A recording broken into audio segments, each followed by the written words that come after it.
उस दिन शाम को मैं रोज की तरह बस से घर लौट रहा था। बस में बहुत भीड़ थी, लेकिन मेरे बगल वाली सीट पर एक खूबसूरत युवती आकर बैठ गई।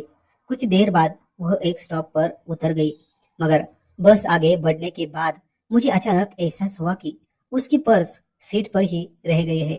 बिना ज्यादा सोचे समझे मैं अगले स्टॉप पर उतर गया और वह पर्स उसे लौटाने के लिए उसके घर तक गया। वह युवती दिखने में जितनी सुंदर थी, उससे कहीं ज्यादा उसका स्वभाव दिल को छू लेने वाला था।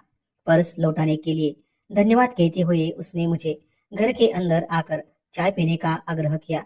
बाहर धीरे धीरे रात गहरी होती जा रही थी। घर के अंदर चाय की खुशबू फैल रही थी और उन शांत पलों में घड़ी एक छोटी सी घटना मेरी पूरी जिंदगी को एक नया मोड़ दे दिया। नमस्कार दोस्तों, मेरा नाम विशाल है। उम्र 31 साल, शहर की एक प्राइवेट बैंक में काम करने वाला एक साधारण जिम्मेदार और थोड़ा सा अंतर्मुख स्वभाव का इंसान। उस दिन भी रोज की तरह सुबह से ही आंकड़ों, फाइलों और ग्राहकों की शिकायतें में उलझा हुआ दिन किसी तरह खत्म करके थके हुए शरीर और उससे भी ज्यादा थके हुए मन के साथ मैं शाम को घर के लिए निकला था। ऑफिस से बाहर निकलते ही ध्यान आया कि आज भी बस से ही सफर करना पड़ेगा, क्योंकि मेरी खुद की गाड़ी नहीं थी और शहर की भीड़ को देखते हुए वही सबसे सुविधाजनक विकल्प था। बस स्टॉप पर पहुंचते ही हमेशा की तरह भारी भीड़ दिखी और बस आते ही अंदर चढ़ना तक मुश्किल हो गया। किसी तरह लोगों की भीड़ से रास्ता बनाकर मैं बस में चढ़ा और किस्मत से पीछे से दूसरी पंक्ति में एक सीट मिल गई तो वही बैठ गया। पूरी बस खचाखच भरी हुई थी। लोगों के पसीने की गंध, पूरे दिन का तनाव, किसी के चेहरे पर चिड़चिड़ापन तो किसी के चेहरे पर खालीपन साफ दिखाई दे रहा था। मेरे बगल में एक ही जगह खाली थी और बस चलने ही वाली थी। तभी अचानक मेरा ध्यान आगे के दरवाजे की ओर गया और उसी पल मैंने एक युवती को बस में चढ़ते हुए देखा। करीब 27-28 साल की, गोरा सा रंग, लंबे सीधे काले बाल, कंधों पर खुले हुए बड़ी बड़ी बोलती और थोड़ी सी थकी हुई लेकिन संवेदनशील आंखें, सादे मगर सलीकेदार कपड़े पहने हुए उसके चेहरे पर हल्की सी घबराहट साफ झलक रही थी, क्योंकि बस में बैठने की कोई जगह बची नहीं थी। वह धीरे धीरे आगे बढ़ रही थी, लोगों को संभालते हुए, किसी को धक्का न लगे इसका ध्यान रखते हुए और पीछे की तरफ सीट ढूंढती हुई। आखिरकार वह मेरे पास आई, मेरे बगल की खाली जगह देखी, एक पल रुकी और बहुत ही नम्र धीमी आवाज में पूछा, यहाँ कोई बैठा है क्या? उसकी आवाज में एक अलग सी कोमलता थी। मैंने तुरंत सिर हिलाकर कहा, नहीं, बैठिए। इतना सुनते ही उसके चेहरे पर हल्की सी मुस्कान आई। उसने थैंक यू कहा और मेरे बगल में बैठ गई। मैं खिड़की की तरफ बैठा था और खिड़की से आती ठंडी शाम की हवा पूरे दिन की थकान के बाद मन और शरीर दोनों को सुकून दे रही थी। कुछ देर बाद मैंने महसूस किया कि वह युवती बार बार बाहर देखने की कोशिश कर रही थी, गर्दन हल्की सी मोड़कर खिड़की की ओर झांकती हुई, जैसे बाहर का दृश्य उससे कुछ कह रहा हो। बाहर ढलता हुआ सूरज सुनहरी रोशनी बिखेर रहा था। सड़क के किनारे, पेड़ों पर, दुकानों के बोर्डों पर और भागदौड़ भरी जिंदगी पर उसका आखिरी उजाला पड़ रहा था। मुझे लगा शायद वह खिड़की के पास बैठना चाहती होगी, लेकिन वह कुछ बोल नहीं रही थी। इसलिए आखिरकार मैंने ही कहा, आप खिड़की के पास बैठना चाहेगी? यह सुनकर वह एक पल को घबरा गई, हल्का सा हंसी और बोली, नहीं नहीं। लेकिन उसकी नजर से साफ लग रहा था कि वह सच नहीं कह रही है। मैंने फिर से कहा, अरे बैठिए ना, आप काफी देर से बाहर देख रहे हैं। तब वह थोड़ी सहज हुई और मुस्कुराकर बोली, हाँ, सच में बैठना तो था। मैं उठ गया, उसे खिड़की वाली सीट दे दी और उसके पास बैठ गया।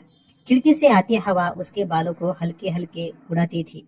कभी कभी वे बाल मेरे गाल और माथे को छू जाते थे और हैरानी की बात यह थी कि मुझे जरा भी बुरा नहीं लग रहा था, बल्कि उस पल में एक अजीब सी शांति, अपनापन और अनजानी सी खिंचाव महसूस हो रही थी। बस आगे बढ़ती जा रही थी। बाहर की रोशनी धीरे धीरे कम होती जा रही थी और शाम रात में बदल रही थी।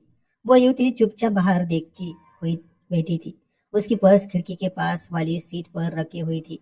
बिना किसी बातचीत के भी उन कुछ मिनटों में ऐसा लग रहा था जैसे कोई अनकहा रिश्ता बन रहा हो। करीब 6-7 किलोमीटर चलने के बाद बस एक स्टॉप पर रुकी और तब उसने कहा, मुझे यहाँ उतारना है, जरा साइड देंगे? उसकी आवाज उतनी ही शांत थी, मैं तुरंत हट गया। वह मेरे सामने से निकलकर नीचे उतरी और पल भर में भीड़ में खो गई। बस फिर से चल पड़ी। कुछ देर बाद मैं खिड़की की ओर सरका और तभी मेरी नजर सीट के कोने पर पड़ी।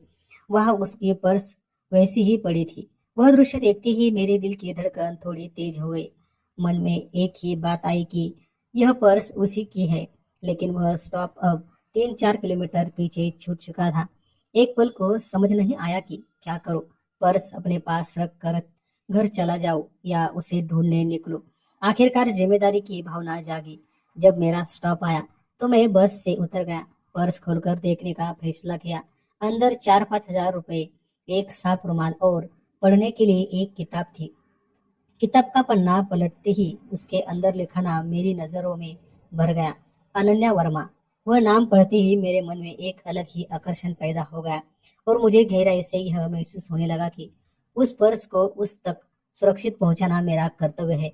मेरे पास कोई टू व्हीलर नहीं थी, इसलिए मैं वही दूसरी बस का इंतजार करता रहा और फिर उसी स्टॉप पर जाकर उतरा जहां वह युवती उतरी थी। तब तक शाम गहरी हो चुकी थी। घड़ी में 6:30 बज रहे थे। वह इलाका एक छोटा सा कस्बा था। चारों तरफ सन्नाटा पसरा हुआ था। सड़क पर गिने चुने घर, कहीं कहीं हल्की रोशनी वाले बल्ब टिमटिमा रहे थे। मैं थोड़ा आगे बढ़ा तो एक छोटा सा किराने की दुकान दिखी। वहां जाकर मैंने पूछा, अनन्या वर्मा का घर कहाँ है? यह सुनते ही दुकानदार एक पल के लिए रुक गया। उसने मुझे ध्यान से देखा और बोला, उस विधवा मैडम का। यह सुनकर मैं एक क्षण भर के लिए हड़बड़ा गया।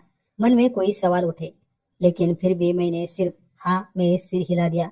उसने रास्ता बताया और कहा कि सीधा आगे जाने पर 10 नंबर का घर है, 2 कमरों का साधारण सा मकान। मैंने उसका धन्यवाद किया, हाथ में पर्स कसकर पकड़ी और घरों के नंबर गिनता हुआ आगे बढ़ता गया। आखिरकार 10 नंबर का घर आया। 2 कमरों का एक छोटा सा घर, ऊपर टीन की छत, देखने में बेहद सादा।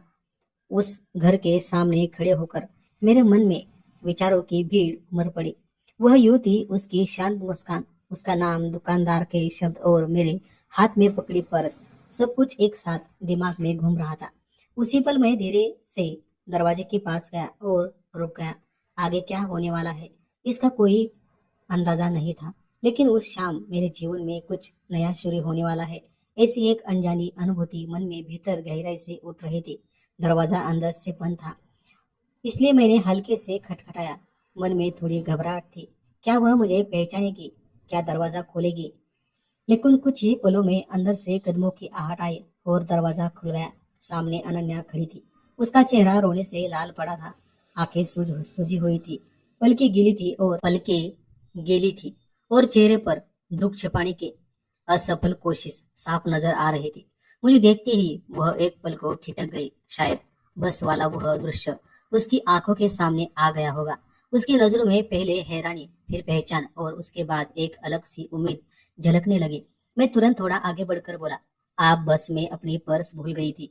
इतना सुनते ही उसकी आंखों में झट से आंसू भर आए, होठ कांपने लगे और भावुक होकर वह बोली, हाँ हाँ, मैं अपनी पर्स बस में भूल गई थी। उसकी आवाज भरा गई थी, जैसे भीतर जमा सारा दुख उस एक वाक्य में बाहर आ गया हो। उसने हाथ के इशारे से मुझे अंदर आने को कहा। मैं संकोच करते हुए अंदर आया। घर साधारण था, 2 कमरे, सीमित सामान, लेकिन फिर भी साफ सुथरापन और एक अजीब सी शांति महसूस हो रही थी। मैंने पर्स उसके हाथ में देते हुए कहा, एक बार ठीक से देख लीजिए, सारा सामान है ना? उसने कांपते हाथों से पर्स खोली। अंदर पैसे, रुमाल और किताब देखते ही उसकी आंखों से फिर आंसू बह निकले, लेकिन इस बार वे आंसू दुख के नहीं बल्कि राहत के थे। उस पल उसके चेहरे पर सुकून, संतोष और गहरी कृतज्ञता साफ दिखाई दे रही थी। उसने पर्स से कुछ नोटों निकाली और मेरे हाथ पर रखने लगी। यह देखते ही मैंने तुरंत हाथ पीछे कर लिया और कहा, अगर मुझे पैसे ही लेने होते तो मैं इतनी दूर क्यों आता? कृपया यह रखिए, मुझे कुछ नहीं चाहिए। यह सुनकर वह घबरा गई। उसके चेहरे पर अपराध बोध आ गया और वह बोली, सच में मैं आपकी बहुत आभारी हूँ। उस पर्स में आज का वेतन था। मुझे समझ ही नहीं आ रहा था कि क्या करूं, लेकिन आप तो भगवान की तरह मदद के लिए आ गए। उसके शब्दों में सच्ची कृतज्ञता थी, कोई औपचारिकता नहीं। फिर उसने थोड़ा संभलते हुए पूछा, आपका नाम क्या है? मैंने कहा, मेरा नाम विशाल है। यह सुनकर उसने सिर हिलाया और बोली, थोड़ी देर रुकिए, मैं अभी आई। ऐसा कहकर वह अंदर वाले कमरे में चली गई और लगभग 5 मिनट बाद एक हाथ में पानी का लोटा और दूसरे हाथ में चाय का कप लेकर लौटी। मैंने तुरंत कहा, इसकी कोई जरूरत नहीं थी, लेकिन वह दृढ़ स्वर में बोली, आपने मेरी इतनी बड़ी मदद की और मैं आपको एक कप चाय भी न पूछूं, यह कैसी इंसानियत हुई। उसके आग्रह में अपनापन था, इसलिए मजबूरी में मैंने पानी और चाय ले ली। चाय पीते समय घर में एक अलग ही सन्नाटा था। बाहर शाम का अंधेरा फैलता जा रहा था। मैंने उससे बताया कि उसके उतरने के बाद जब मैं खिड़की की तरफ सरका, तब मेरी नजर पर्स पर पड़ी। मुझे याद आया कि वही आप बेटी थी और आपका उतरा हुआ स्टॉक भी ध्यान में था, इसलिए मैं तुरंत लौट आया। यह सुनकर उसने हल्की मुस्कान के साथ पूछा, लेकिन आपको मेरा घर कैसे मिला? तब मैंने सब कुछ बताया। पर्स में एक किताब मिली, उस पर नाम लिखा था। फिर बस दुकान और लोगों से पूछताछ की। यह सुनते ही उसके चेहरे पर एक हल्की सी मुस्कान आ गई, जैसे उसे भी लगा हो कि यह सब किस्मत ने ही रचा है। मेरा चाय खत्म होने को आया तो मैंने सहज ही पूछ लिया, आप क्या करती है? तब वह थोड़ी गंभीर हो गई, एक पल चुप रही और फिर बोली, मैं एक स्कूल में शिक्षिका हूँ, मैं विधवा हूँ। 2 साल पहले मेरे पति का अचानक निधन हो गया था। उसके बाद जिंदगी बहुत बदल गई, कोई सहारा नहीं बचा, इसलिए एक प्राइवेट स्कूल में नौकरी स्वीकार करनी पड़ी। आज ही वेतन मिला था, इसलिए कुछ पैसे निकाले थे और वही आज बस में भूल गई। इतना कहकर वह हल्के से मुस्कुराई।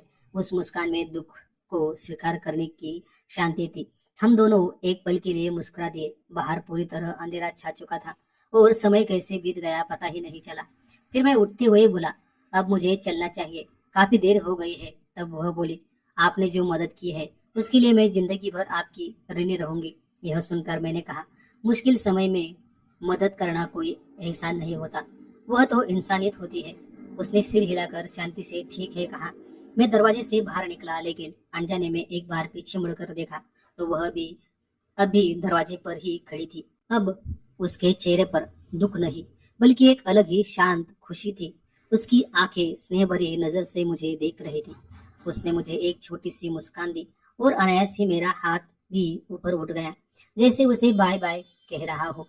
मैं भी मुस्कुराया और घर की ओर निकल पड़ा। उस रात बिस्तर पर लेटने के बाद भी उसका चेहरा बार बार आंखों के सामने आता रहा। उसकी मुस्कान, उसकी आंखें, उसकी आवाज मन में गूंजती रही और उसकी यादों में ही कब नींद आ गई पता ही नहीं चला। अगले दिन सुबह फिर वही रोजमर्रा का ऑफिस शुरू हो गया। काम, भीड़, तनाव सब वैसा ही था, लेकिन शाम को बस मैं बैठते समय आसमान की भीड़ के बीच कहीं मन के किसी कोने में अनन्या की याद शांति से बैठी हुई थी, जैसे उस समय शाम ने जिंदगी में कुछ बदलना शुरू कर दिया हो। आज भी बस हमेशा की तरह पूरी भरी हुई थी। भीड़, शोर, लोगों की भागदौड़ सब वैसा ही, लेकिन किस्मत से मुझे बैठने की जगह मिल गई थी और मैं शांत बैठकर बाहर देखते हुए सफर कर रहा था। कुछ ही देर में मेरी नजर बस के दरवाजे की ओर गई और तभी वही जानी पहचानी आकृति दिखाई दी। अनन्या फिर से बस में चढ़ती नजर आई। आज उसके नसीब में बैठने की जगह नहीं थी और वह बस के बीचों बीच खड़ी हो गई थी। भीड़ में खुद को संभाल कर खड़ी हुई वह मुझे और भी अपनी सी लगी। कुछ सालों में ही उसकी नजर मुझ पर पड़ी। मुझे देखते ही उसने पहचान भरी हल्की लेकिन दिल को छू जाने वाली मुस्कान दी और उसे देखते ही मेरे मन में अनायास खुशी की एक लहर दौड़ गई, जैसे पूरे दिन की थकान उस एक मुस्कान से मिट गई हो। लेकिन एक महिला को, वह भी परिचित और मन के करीब लगने वाली, खड़ा रहने देना मुझे बिल्कुल ठीक नहीं लगा। इसलिए मैं तुरंत उठकर बोला, अनन्या मैडम यहाँ बैठिए। वह पहले थोड़ा हिचकिचाई न करती रही, लेकिन मैंने जोर देकर उठकर उसे बैठा दिया। उसने थैंक यू कहा और मेरी सीट पर बैठ गई और मैं उसके पास ही खड़ा रहा। बस धीरे धीरे आगे बढ़ रही थी। भीड़ के बावजूद वह बीच बीच में चोरी से मुझे देख लेती थी और मैं भी अनजाने में उसकी ओर नजर डाल लेता था।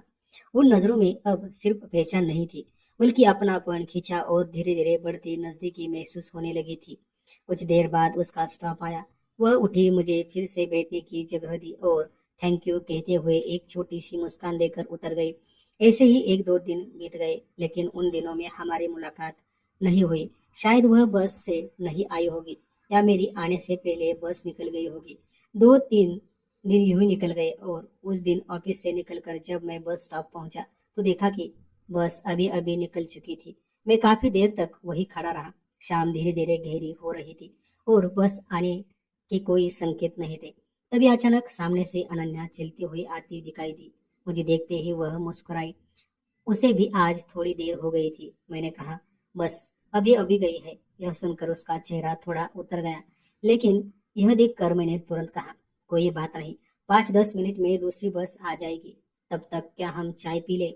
वह पहले हल्की सी मुस्कुराई और मना किया, लेकिन मैंने फिर आग्रह किया, शाम का समय है, चलिए ना, समय अच्छा कट जाएगा। आखिरकार वह मान गई और हम पास ही के एक छोटे से कॉफी शॉप में चले गए। अंदर घूमते ही हल्का संगीत और कॉफी की खुशबू मन को सुकून दे रही थी। मैंने उससे पूछा, क्या लोगे? वह सहजता से बोली, कुछ भी चलेगा। तो मैंने उसके लिए कोल्ड कॉफी और अपने लिए चाय मंगवा ली। कुछ ही देर में वेटर दोनों ले आया। वह शांति से कोल्ड कॉफी पी रही थी और मैं चाय। लेकिन सच कहूँ तो मेरा ध्यान चाय से ज्यादा उसी पर था। उस पल अनन्या बेहद खूबसूरत लग रही थी। उसके हाथों के नाजुक गहने, उसका सौम्य बोलना, माथे पर हल्के से गिरी बालों की एक लट, सब कुछ उसके सौंदर्य को और निखार रहा था। वह कॉफी पीते हुए बीच बीच में मुझे देखकर मुस्कुरा देती थी और उस मुस्कान में अपनापन, भरोसा और थोड़ी सी पहचान थी। धीरे धीरे हमारी जान पहचान और गहरी होती जा रही थी। बातों बातों में उसने मुझे पूछा, आपके घर में कौन कौन रहता है? तब मैंने बताया कि मेरे घर में मैं, माँ और पिताजी, हम तीनों ही रहते हैं। फिर उसने थोड़े कौतूहल से पूछा। मैं मुस्कुरा कर बोला, नहीं, लड़की देखना चल रहा है, किसी अच्छी लड़की के मिलने का इंतजार है। बातों बातों में उसकी कोल्ड कॉफी और मेरी चाय दोनों खत्म हो गई। मैंने पैसे दिए और हम दोनों बाहर आ गए। तब तक बस आ चुकी थी। हम दोनों जाकर जगह ढूंढने लगे और संयोग से फिर से एक दूसरे के पास ही बैठने को मिल गया। वह हमेशा की तरह खिड़की के पास बैठी और मैं उसके बगल में। उसके साथ वह सफर मुझे बेहद सुखद लग रहा था। बस धीरे धीरे आगे बढ़ रही थी। बाहर के दृश्य बदल रहे थे और हमारी नजरें बार बार एक दूसरे से मिल रही थी। कुछ देर बाद उसका स्टॉप आया और वह उतर गई। किसी तरह हमारा रोज मिलना शुरू हो गया और धीरे धीरे बातें करना, हंसना और एक दूसरे को समझना बढ़ता गया। लगभग 1.5 महीना ऐसे ही बीत गया और मुझे साफ महसूस होने लगा कि अनन्या मुझे पसंद आने लगी है। एक दिन बस से घर लौटते समय थोड़ा साहस जुटाकर मैंने उससे पूछा कि क्या हम कल सिनेमा देखने चले? कल रविवार है, यह कहते हुए वह थोड़ी सी शर्माई। पहले उसने थोड़ा टालने की कोशिश की, मन में कुछ सोचती रही, लेकिन आखिरकार धीरे से हाँ कह दिया। अगले दिन हम दोनों दोपहर 3 बजे के शो के लिए शहर गए। मैंने पहले ही टिकट निकाली थी। फिल्म हिंदी थी, रोमांटिक थी। हम लगभग सात साथ ही बैठे थे। मैंने पॉपकॉर्न लिया था और फिल्म देखते देखते हम दोनों उसे आपस में बांट कर खा रहे थे। पर्दे पर चल रही प्रेम कहानी को देखते हुए बार बार मुझे ऐसा लग रहा था जैसे उस फिल्म की हीरोइन मेरे बगल में बैठी अनन्या ही है और उस अंधेरे थिएटर में इतनी भीड़ के बावजूद मेरे मन में बस उसी की मौजूदगी का एहसास गहराई से महसूस हो रहा था।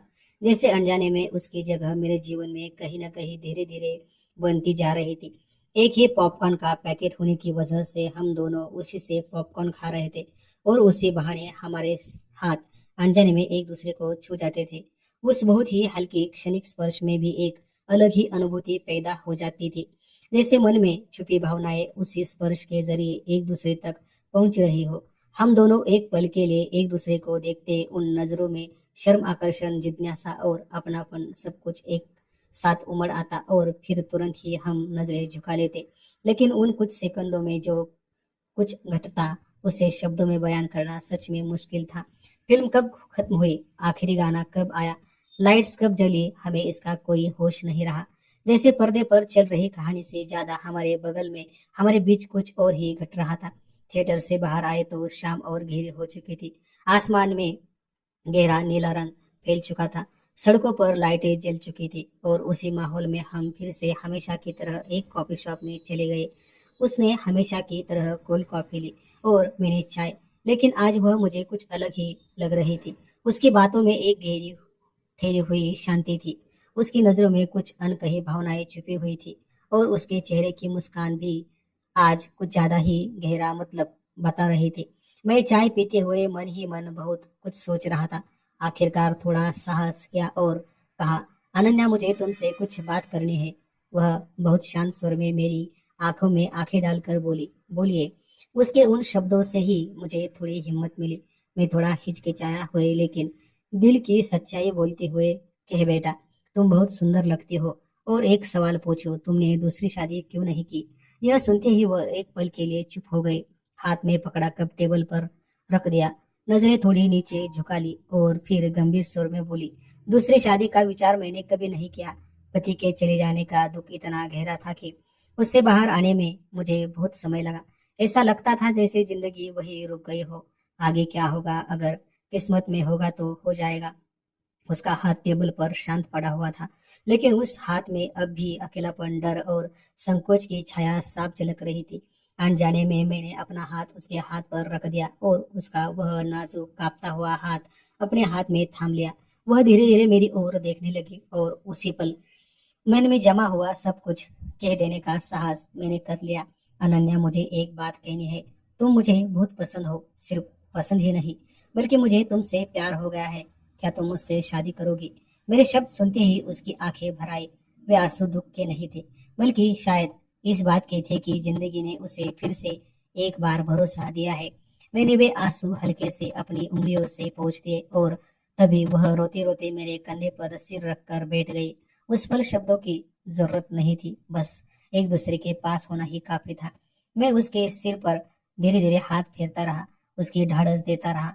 कुछ देर बाद उसने खुद को संभालते हुए कहा, सच में अगर आपके जैसा इंसान मेरी जिंदगी में आ जाए तो मेरी जिंदगी बदल जाएगी। आपने मेरे लिए बहुत कुछ किया है, बिना किसी पहचान के भी आपने मेरे पैसों की पर्स मुझे वापस कर दी, मुझ पर भरोसा किया। सच कहो तो मुझे भी आप पसंद है, लेकिन मैं विधवा हूँ, इसी वजह से यह सब मैं अपने मन में ही दबाए बैठी थी। बोलने की हिम्मत नहीं हो पा रही थी। यह सुनते ही मेरे मन का बोझ हल्का हो गया। हम दोनों ने एक दूसरे का हाथ मजबूती से थाम लिया और उसी क्षण से हमारे रिश्ते की असली शुरुआत हो गई। आने वाले दिनों में हम और भी करीब आते गए, एक दूसरे की जिंदगी के सुख दुख, पुरानी यादें, डर, सपने सब कुछ खुलकर बांटने लगे। धीरे धीरे उसके जीवन का अकेलापन कम होता गया और मेरे जीवन में एक सार्थक साथ जुड़ता चला गया।